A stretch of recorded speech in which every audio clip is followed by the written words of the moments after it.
Alam nyo ba na kung hindi dahil sa taong ito, ay baka wasak na ang buong mundo dahil sa nuclear war? Kilalanin natin si Stanislav Petrov. Alam kong iilan lang dito ang nakakilala sa kanya. Ngunit gusto ko lang ipaalam sa inyo kung paano niya nailigtas ang buong mundo.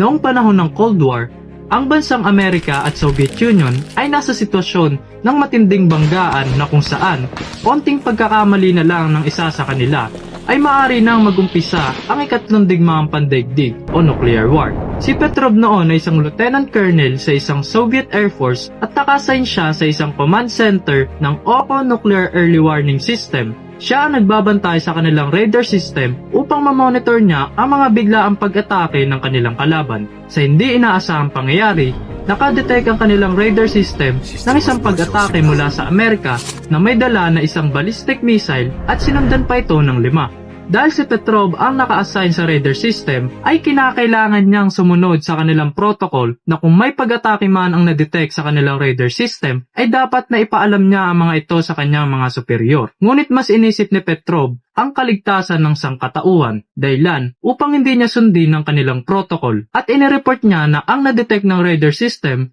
ay isa lamang false alarm at tinawag nga itong 1982 false alarm incident. Kung nalaman ito ng kanyang mga